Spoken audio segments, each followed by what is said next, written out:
Assalamualaikum warahmatullahi wabarakatuh. Sampurasun Sobat Paru. Jumpa lagi dengan saya Tabi dalam acara yang penuh edukasi, informasi, dan promosi. Tentunya di channel Rumah Sakit Paru Dr. H.A. Rotinsulu.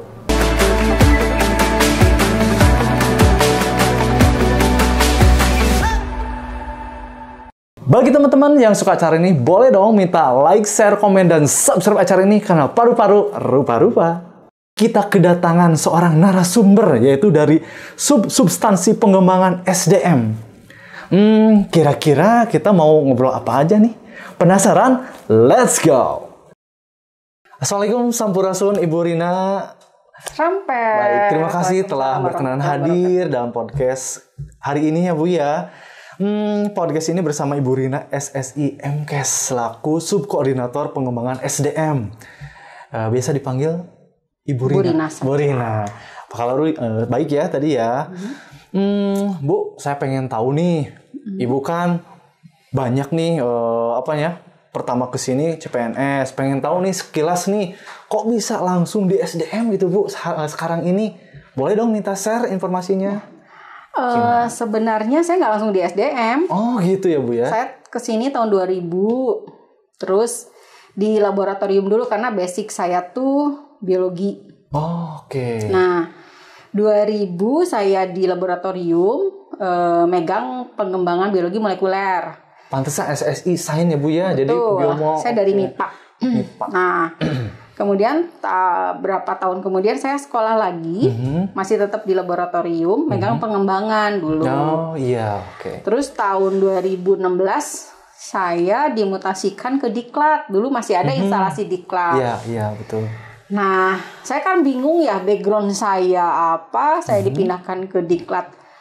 Tapi jadi challenge. Jadi ini apa ya yang harus dipecahkan duluan di sini gitu. Nah, akhirnya dari situ kita mulai tuh ikut beberapa pelatihan. Nah, 2016, 2017 kita sudah mulai tuh ada beberapa SDM di kita yang diikutsertakan untuk pelatihan. Syarat pelatihan yang terakreditasi, salah satunya itu adalah pelatihan TPPK. Jadi makin banyak SDM di kita yang dilibatkan pelatihan yang terakreditasi di situ. 2016, 2019 saya pindah ke Diklit. Dulu Diklit masih ada di bawah Direktorat Medik. Kemudian 1 tahun kemudian saya ke SDM dan sekarang di pengembangan SDM. Ternyata lebih ini ya di pengembangan SDM. Banyak ilmunya, Bu. Iya, ada tentang kesejahteraan. Wow. Kesejahteraan. Jadi saya belajar banyak lagi tuh di situ. Kesejahteraan, penelitian, pendidikannya. Pendidikannya itu kan ada misalnya ada yang sekolah tube, IBE. Kemudian pengembangan kompetensi lainnya di pelatihan paling gitu. Jadi sebenarnya tahun 2019 kita udah pernah mengadakan pelatihan yang terakreditasi, tapi karena pandemi ini dulu. Nah, baru tahun 2022 kita bulan Juli ini kemarin baru selesai tanggal 22 Juli pelatihan asuhan gizi terhadap kasus malnutrisi paru. Terakreditasi. Ya. Jadi tadi Ibu ya saat ini sedang di SDM pengembangan SDM dan Diklit ya Bu ya. Memang sih saya lihat sekilas juga, wah Ibu orangnya suka challenge Bu. Jadi di dunia baru juga istilahnya saya bisa kok, saya nggak boleh kalah, saya nggak boleh nyerang gitu ya Bu ya sebetulnya. Ya, saya suka dinamis. Sebenarnya intinya nggak suka yang monoton mengerjakan. Kalau terus saja mengerjakan itu apa ya kurang tantangan. Jadi kalau ini gimana sih sebenarnya? Kayak kemarin kita baru beres akreditasi rumah sakit pendidikan ya gitu. Kan waktu saya di Diklit tuh kayaknya stuck gitu ya. Ya. Udah ini kok nggak maju-maju nih akreditasi rumah sakit pendidikannya.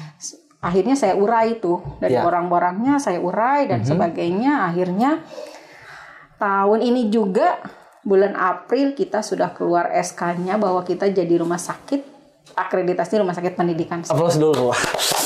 Wow. Jadi kalau tidak diurai nggak akan bisa. Jadi harus diurai. Ya. Gitu. Oke. Menarik sekali Bu. Tadi dari beberapa Ibu itu menangani tentang kesejahteraan Bu ya, dari remunerasi. Kemudian Ibu juga tadi terkait pelatihan, apalagi tadi pelatihan terakreditasi nih, kayaknya menarik nih. Saya pengen dong tadi ngupas tentang akreditasi pelatihan yang terakreditasi ya. Saya pernah Bu baca di media sosial respon bahwa ternyata Rotin Sulu itu kemarin mengadakan pelatihan asuhan gizi ya Bu ya. Oh keren sekali. Itu teh semuanya SDM-nya dari RSPR narasumbernya. Kalau untuk pelatihan asuhan gizi pada kasus malnutrisi itu kemarin kita kerjasama. Karena itu kan yang mengajarkan harus ahli gizi. Karena itu untuk ahli gizi. Nah, di kita masih sedikit nih ahli gizinya. Sedangkan kalau pelatihan yang terakreditasi itu harus memenuhi syaratnya banyak sekali. Contoh misalnya pesertanya 25. Fasilitatornya nanti harus ada 5. Karena nanti pada saat praktek per satu kelompok itu 5 orang, fasilitatornya 1. Sehingga dan di kita ahli gizinya baru ada 1 orang, sehingga kita masih kurang kan. Sehingga kita kerjasama dengan ASDI kemarin. Langsung dari untuk ASDI-nya fasilitatornya gitu, ya, dan ASDI juga sangat merespon. Kemarin untuk pelatihan malnutrisi gizi itu ada pesertanya Jawa Barat, Jawa Tengah, dan Bali. Jadi Sanglah 2 orang mengirimkan ke kami. Kemudian dari Rumah Sakit Salatiga, sisanya Jawa Barat dan kita. Dan itu adalah kurikulum yang kita susun sendiri. Jadi kalau pelatihan terakreditasi itu kurikulumnya juga harus yang sudah dinilai oleh Badan PPSDM. Tidak boleh kita mengadakan pelatihan tanpa kurikulum yang tidak dinilai oleh mereka. Jadi makanya di dalam target saya tuh indikator ada penyusunan kurikulum dalam 1 tahun itu 3 kalau tidak salah. 3 Bu? Ya 3. Nah, luar biasa. Kalau kita mau mengajukan akreditasi pelatihan ke Badan PPSDM, kita harus masuk ke aplikasi mereka namanya Si Akpel. Nah, apa tuh Si Akpel tuh? Si Akpel itu saya lupa ya kepanjangannya. Sistem pokoknya pelatihan itu ya? Sistem pelatihan yang terakreditasi lah pokoknya gitu. Jadi kita kalau mau mengajukan pelatihan yang terakreditasi itu harus punya kurikulum yang terakreditasi. Atau kita bisa menggunakan kurikulum yang ada di Si Akpel. Artinya kurikulum produk orang lain boleh. Nah, kalau kita sebenarnya sudah punya 3 kurikulum produk Rotin Sulu. Di sana tuh. Yang terakhir adalah kurikulum malnutrisi kemarin gitu. Nah, kemarin pada saat penyusunan kurikulumnya juga kita kerjasama. Saya dari Rotin Sulu, Bu Herlina, kemudian sisanya dari ASDI. Kita minta review ke mereka. Ini gimana? Nah, terkait dengan konsep kurikulum harus seperti apa itu ada di saya, tapi basic ilmunya kan mereka yang paham ahli gizi. Jadi saya mengarahkan di konsep kurikulumnya harus seperti apa, mereka apa aja sih yang harus dibahas. Ini. Dan kalau pelatihan terakreditasi itu tahapannya tuh banyak. Jadi kita harus ngambil kurikulum yang ada di sana atau kita mengajukan dulu kurikulumnya, baru kita bisa daftar ke mereka. Gitu. Sehingga keluar surat keterangannya bahwa pelatihan ini terakreditasi. Jadi memang milih-milih pelatihan itu sekarang itu harus milih juga ya Bu, harus terakreditasi. Saya pernah Bu lihat nih selembaran ya, bahwa ada pamflet pelatihan keperawatan respirasi dasar. Jadi kemarin kan sudah Bu melakukan pelatihan malnutrisi nih. Ada lagi gitu maksudnya Bu? Betul. Oh gitu ya. Kalau pelatihan malnutrisi itu pesertanya ruang lingkupnya untuk ahli gizi. Ahli gizi, ya. Nah, kalau di rumah sakit itu ahli gizi ini punya peran pada saat pengklaiman ke BPJS, apalagi untuk kasus malnutrisi. Jika penulisan di dalam PPA mereka di dalam rekam medis sebagai ahli gizinya tidak sesuai dengan kaidah, itu rata-rata bermasalah pada saat pengklaiman BPJS. Nah, dengan kita belajar pelatihan kemarin itu ada tentang pendokumentasiannya harus seperti apa.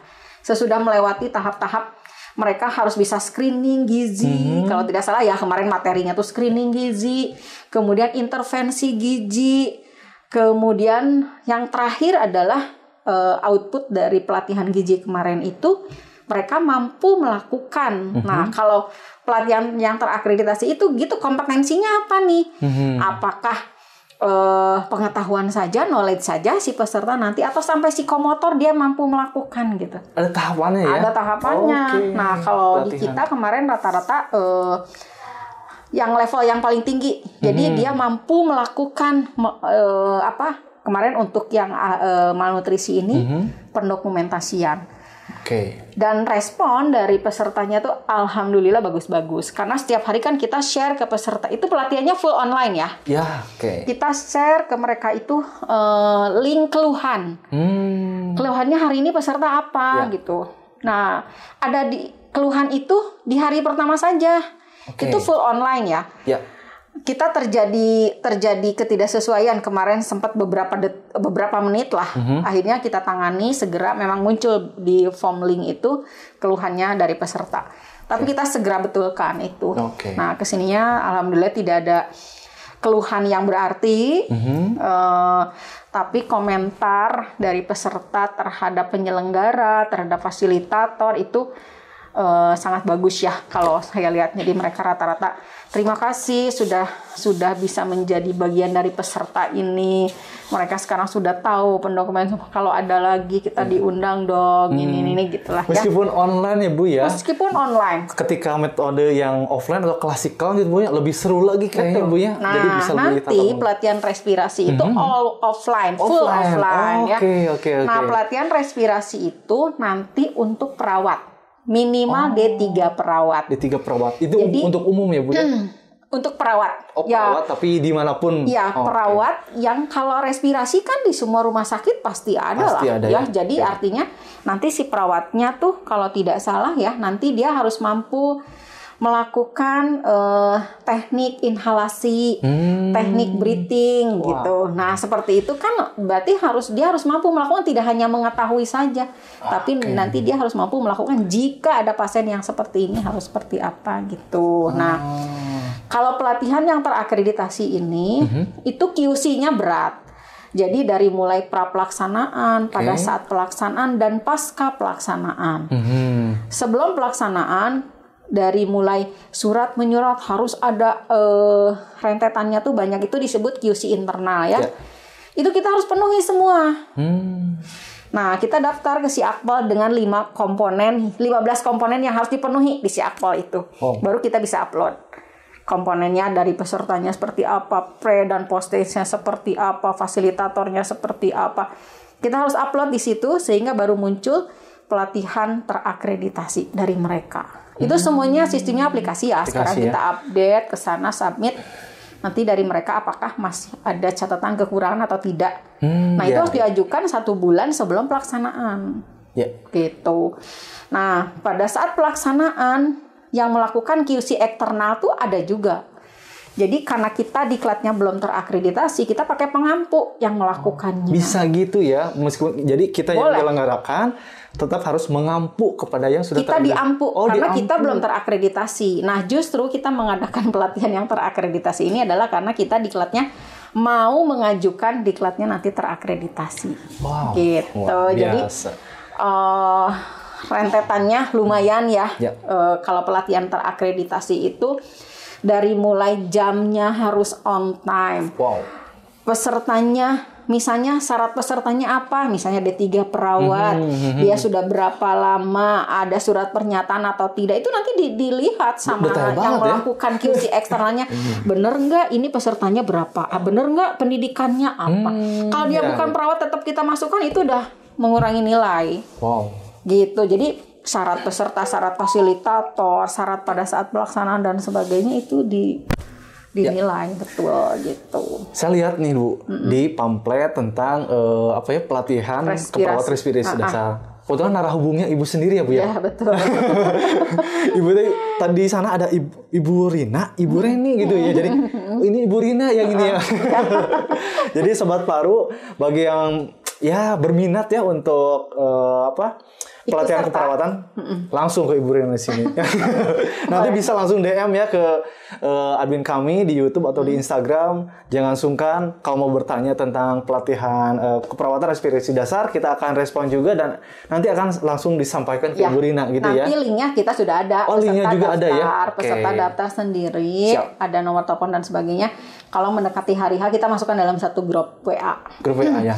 Kan harus briefing dulu di situ, nanti pesertanya harus siap apa dan sebagainya, harus dibuat dulu grup WA-nya. Jadi caranya itu gimana Bu? Mau daftar nih kalau ada teman nih. Mau daftar nanti kita kasih linknya, hubungi aja narasumber yang ada di situ, narahubung yang ada di situ, nanti kita kasih linknya, nanti kita hubungi mereka.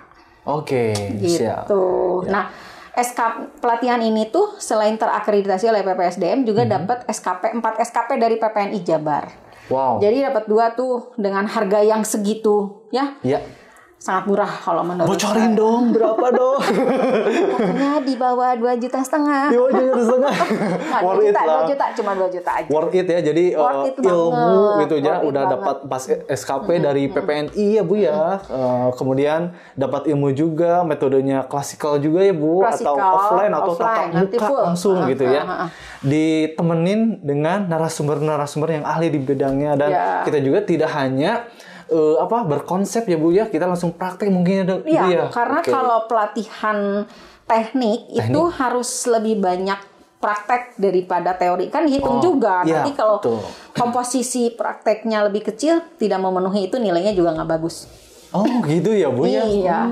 Jadi di step dan by stepnya itu ada nilainya. Jadi ini tuh bukan seminar tapi pelatihan ya. Jadi harus praktek gitu ya Bu. Yang dikategorikan pelatihan oleh PPSDM itu adalah minimal 30 JPL baru disebut pelatihan. 30 JPL tuh gimana Bu maksudnya? 30 JPL itu teorinya berapa, prakteknya berapa.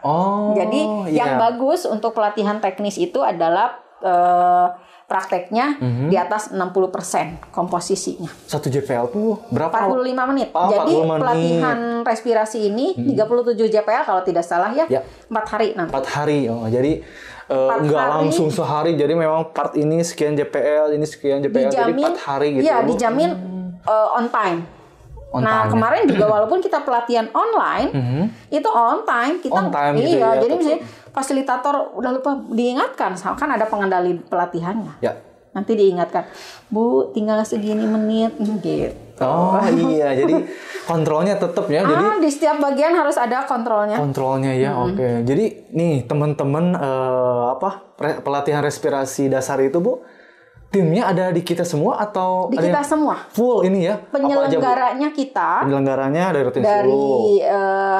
Subbagian pengembangan SDM ya, penyelenggaranya. Si penyelenggaranya pun harus punya sertifikat, nggak sembarangan. Nggak sembarangan ya.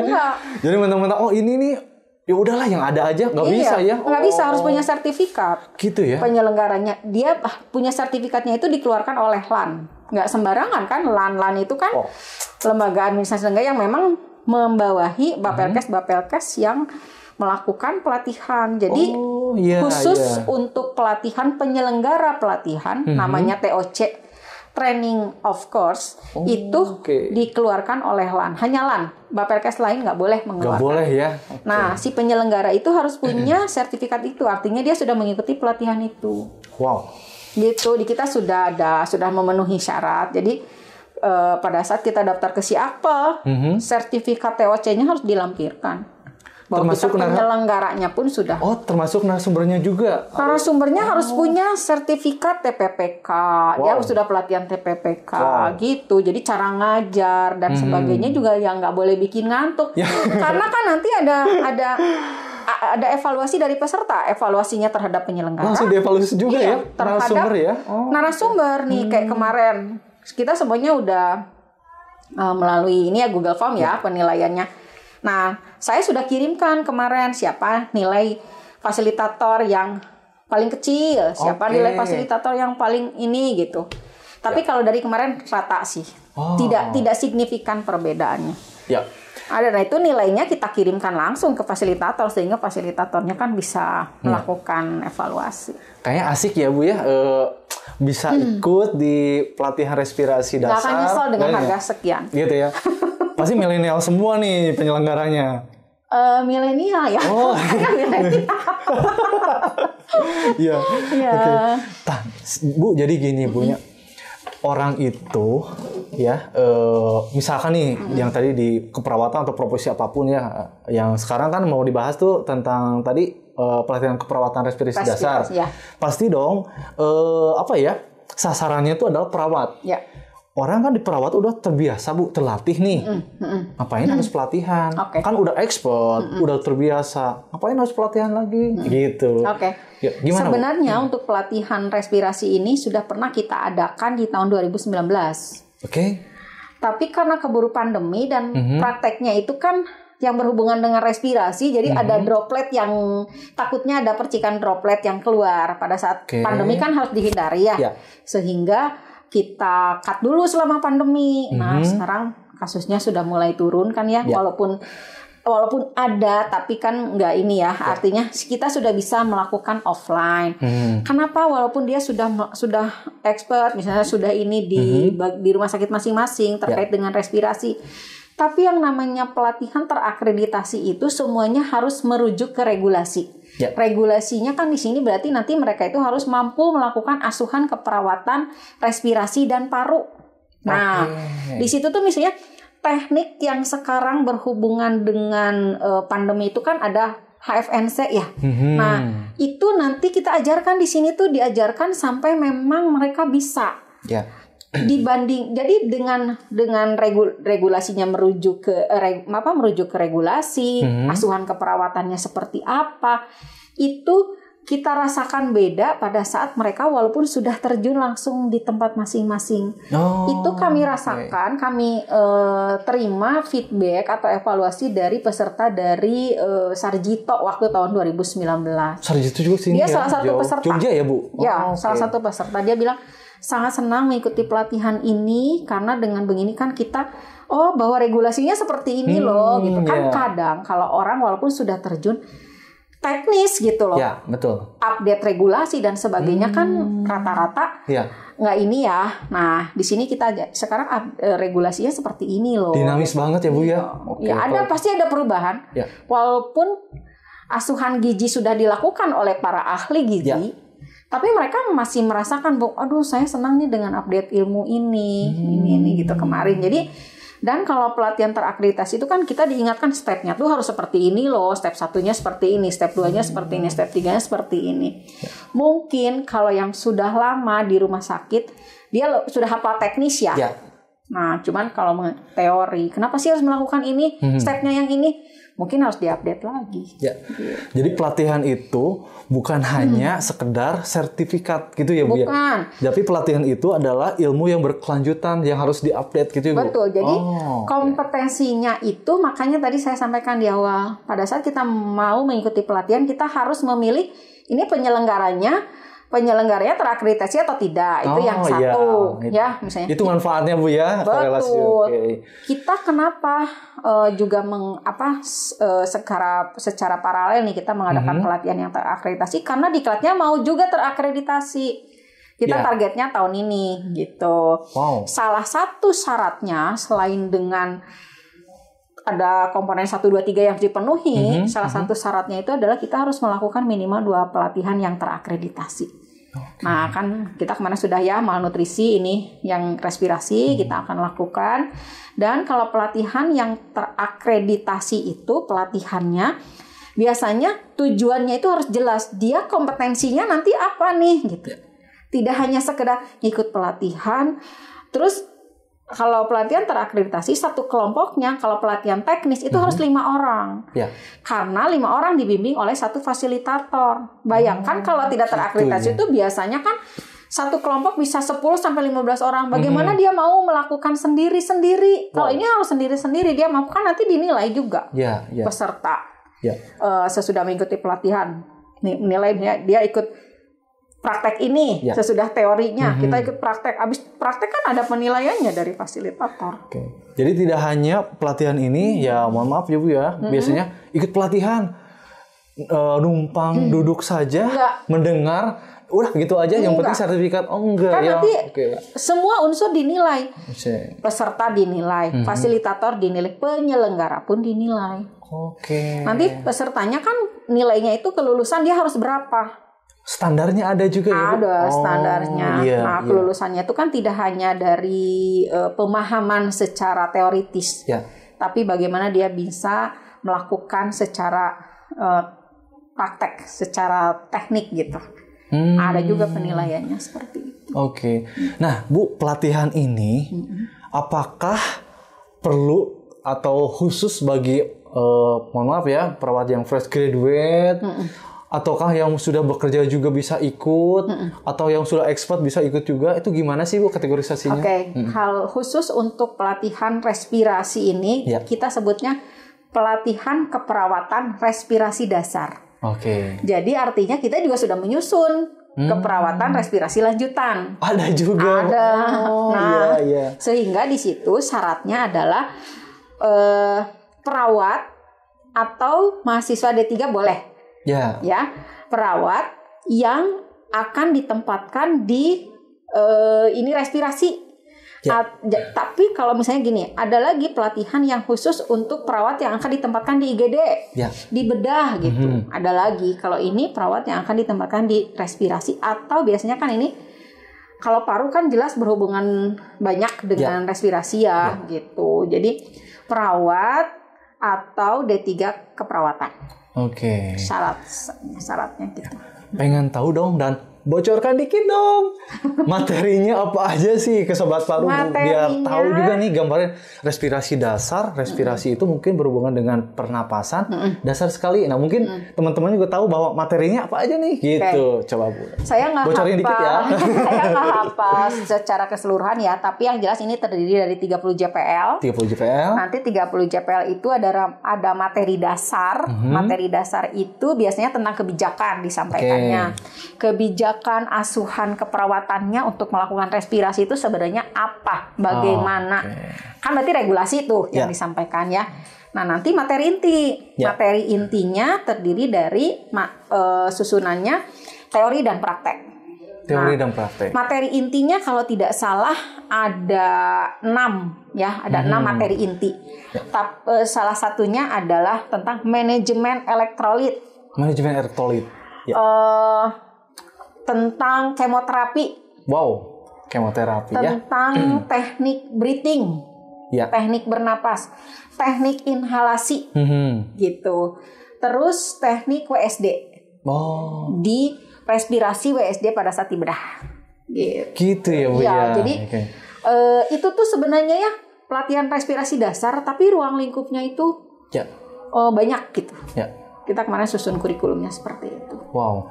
Jadi teman-teman ya Sobat Paru, tadi kan udah disampaikan oleh Ibu Rina ya. Jadi memang banyak ya materi-materinya dan aplikatif atau implementatif ya Bu ya. Jadi nanti bisa langsung. Tidak hanya mengawang-awang tapi apa yang sudah dikerjakan di kami itu akan ditransfer oleh narasumber kami dan itu akan bermanfaat juga diaplikasikan di rumah sakit atau tempat bekerja teman-teman gitu ya kira-kira Bu-nya.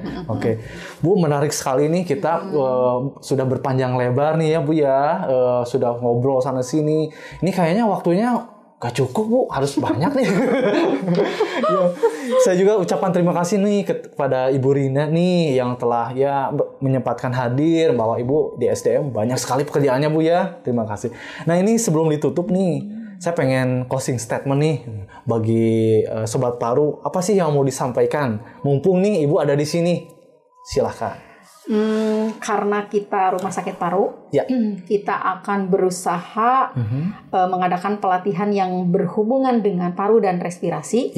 Sehingga jika ada pegawai atau SDM lain yang ingin meningkatkan kompetensinya di bidang paru dan respirasi, tidak salah melirik Lotin Sulu. Termasuk pelatihan respirasi dasar bagi Sobat Paru yang berminat. Ayo silakan hubungi Bu Rina. Takut kuotanya habis. Karena kemarin dari RSUD Kota Bandung sudah booking ya 2 katanya. Udah gitu ya Bu ya? Udah. Dari Lampung kemarin sudah. Bu Rina saya booking ya katanya gitu. Jadi saya belum lihat di Google Form hari ini sudah berapa. Tapi yang jelas kemarin sudah ada beberapa rumah sakit yang booking. Saya bilang daftar saja dulu. Saya kasih linknya. Tapi saya belum lihat sih sampai hari ini berapa. Nah itu jadi bagi teman-teman sebelum kehabisan nih, karena kita juga harus mementingkan kualitas ya Bu ya. Kuantitas tapi kan harus berkualitas juga ya. Jadi lebih dari kuota bisa. Nggak bisa. Nggak bisa. Kalau pelatihan terakreditasi, misalnya di dalam kurikulumnya 25 harus 25. 25. Nggak boleh lebih. Jadi ya artinya tidak hanya ini bisnis ya Bu ya, tapi kita berkualitas ya. Kalau pelatihan terakreditasi itu mutunya harus dijaga. Oke. Nah teman-teman, jadi kuota yang terbatas itu manfaatkan dengan baik. Barangkali adalah Ibu Bapak, Anda sekalian yang terpilih ke sini, mudah-mudahan dapat bergabung dengan kami dan puas dengan kami juga. Jadi jangan ragu, yuk cepetan mumpung masih ada kuotanya Bu ya. Silakan langsung DM kami di Instagram atau di YouTube. Ya. Terima kasih Bu Rina telah menyempatkan hadir. Senang sekali rasanya hari ini bisa berpanjang lebar ya Bu ya. Sama-sama. Terima kasih atas kesempatan waktunya. Assalamualaikum. Bye-bye.